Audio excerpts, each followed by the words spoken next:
Adam Smith, Recherche sur la nature et les causes de la richesse des nations, livre 5 du revenu du souverain ou République. Le devoir du souverain est de protéger la société contre la violence et contre les invasions, forces militaires.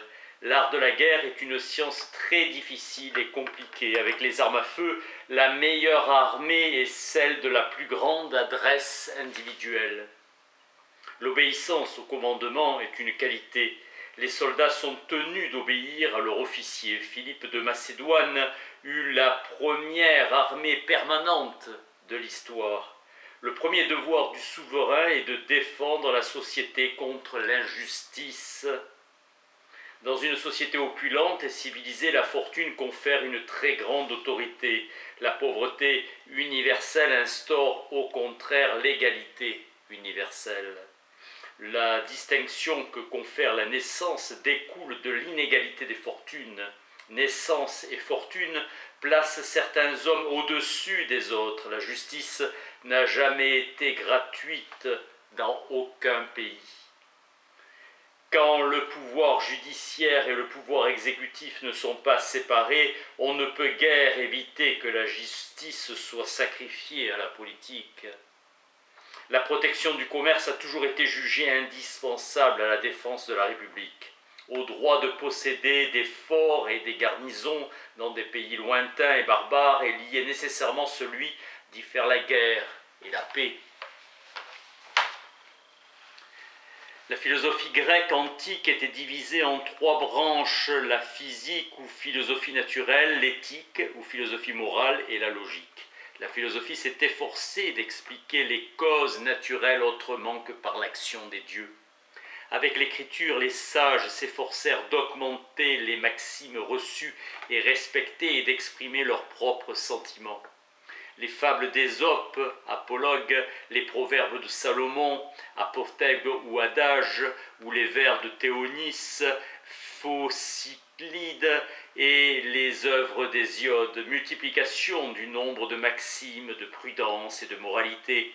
Les tenants de chaque système de philosophie s'efforçaient de révéler les faiblesses des arguments des systèmes opposés. La logique, ou science des principes généraux du bon et du mauvais raisonnement, naquit des observations.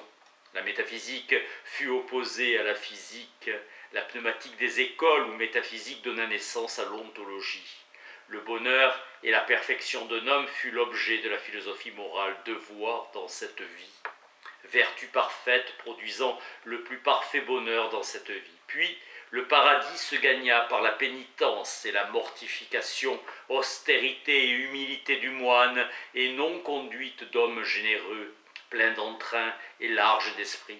En Angleterre, la coutume est d'envoyer les jeunes gens voyager dans les pays étrangers. À son retour, il est incapable de s'appliquer sérieusement aux études et aux affaires, dissipation frivole d'un fils négligé et désœuvré qui court à sa perte. En Grèce antique, tout citoyen libre était entraîné à des exercices de gymnastique et recevait un enseignement musical. Dans la Rome antique, exercice du chant de Mars, mais pas d'éducation musicale. La musique et la danse sont les grandes distractions de presque toutes les nations barbares. Zénon d'Élée, Protagoras, Gorgias, Hippias se déplaçaient de lieu en lieu, ne trouvant pas d'emploi permanent dans une cité. Puis la demande des écoles de philosophie s'accrut et elles se fixèrent à Athènes.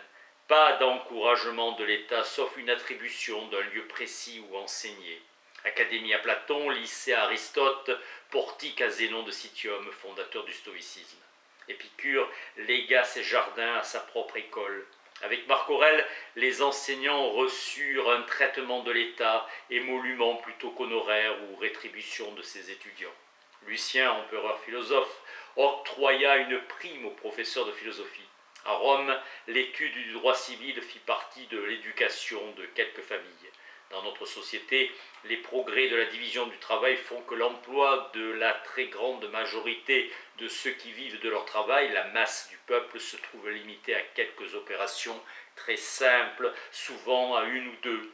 L'intellect n'est pas exercer et l'homme perd naturellement l'habitude de ses efforts, devenant stupide et ignorant. Dans une société civilisée et commerçante, il faut que la collectivité se préoccupe de l'éducation des petites gens. Des emplois simples et uniformes leur sera consacré. Les gens d'un certain rang exerceront l'esprit plutôt que les mains. L'État tire un avantage de l'éducation, car plus ils sont éduqués, plus ils se comportent de manière convenable, se sentant plus respectables et respectés légitimement. Un homme de rang et de fortune est par sa position le membre distingué d'une société puissante qui prête attention à chaque détail de sa conduite, autorité et considération. En Europe, du Xe au XIIIe siècle, la constitution de l'Église de Rome fut la coalition la plus redoutable, formée contre l'autorité et la sécurité du gouvernement civil, ainsi que contre la liberté, la raison et le bonheur de l'humanité. Ces derniers s'épanouissant là où le gouvernement civil est en mesure de les protéger. La dîme, véritable impôt foncier, réduit la capacité des propriétaires de la terre à contribuer puissamment à la défense de l'État. Des dépenses pour soutenir la dignité du souverain, la dignité d'un monarque, est plus élevée que ses sujets et peut donc prétendre une plus grande dépense nécessaire que son premier magistrat. Nous attendons naturellement plus de splendeur dans la cour d'un roi que dans le manoir d'un doge ou d'un bourgmestre. La poste est une véritable entreprise mercantile, le gouvernement avançant les sommes exigées à l'installation des bureaux et voitures, chevaux nécessaires, remboursés avec un profit élevé grâce aux droits payés sur ce qui est transporté. La terre est un fonds de nature plus stable et permanente. Tout impôt doit être prélevé sur la rente, le profit et le salaire. Chaque impôt doit être bien défini et non arbitraire. Impôt sur le loyer des maisons, impôt proportionnel au produit de la terre, impôt sur le profit ou sur le revenu provenant du capital. Impôt sur le salaire du travail, impôt sur les marchandises consommables. Il n'y a pas d'assertion, aussi absurde fût-elle, nous dit Cicéron, qui n'ait été avancée un jour ou l'autre par quelques philosophes. Sir Matthew Docker a proposé que le commerçant ne paye rien, mais que le consommateur paye une certaine somme annuelle pour avoir le droit de consommer certains biens. Promotion du commerce par branche. Les droits de douane sont les plus anciens que les contributions indirectes. Tous les biens importés sont soumis à des droits de douane, à moins qu'ils en soient spécifiquement exemptés. Registre d'imposition complet énumérant les articles. La plupart des membres d'une société contribuent au revenu public en proportion de leurs dépenses respectives. Le revenu qui est perçu grâce aux impôts indirects pèse sur les contribuables de façon égale. Les droits de douane pourraient se limiter à quelques articles avec beaucoup d'avantages pour le commerce avec l'étranger. La baisse de revenus provient de la diminution de la consommation, le seul remède étant de réduire l'impôt. Ne jamais oublier que ce sont les dépenses de luxe et non de première nécessité des rangs inférieurs qui devraient toujours être imposées. En Hollande, le poids des impôts sur les biens nécessaires et la vie a ruiné les principales productions artisanales et industrielles. Le souverain et les grands propriétaires dépensent une grande part des revenus pour acquérir des produits de luxe. La parcimonie qui pousse à accumuler est devenue rare. Goût pour un certain apparat. Le commerce prospère dans un état où la justice est régulièrement administrée et où les gens se sentent garants de la possession de leurs biens. Confiance. Les impératifs du gouvernement font emprunter selon des conditions favorables, sont empruntés.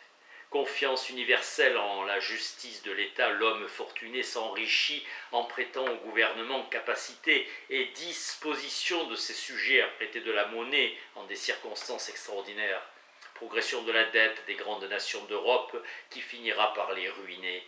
Le peuple ressent immédiatement tout nouvel impôt lorsqu'il devient nécessaire de se déclarer en faillite pour un État comme pour tout individu. Une faillite franche, nette et rendue publique est toujours la mesure la moins déshonorante pour le débiteur et la moins préjudiciable pour le créancier. Le recours à l'artifice pour couvrir la honte d'une véritable banqueroute s'avère pernicieux.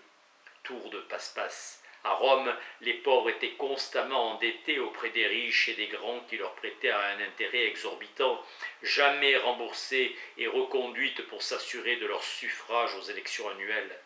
Le débiteur était obligé de voter pour le candidat recommandé sans autre gratification. En temps de paix, on peut conduire le commerce intérieur de tout pays au moyen d'une circulation de papier aussi commodément qu'avec la monnaie d'or et d'argent.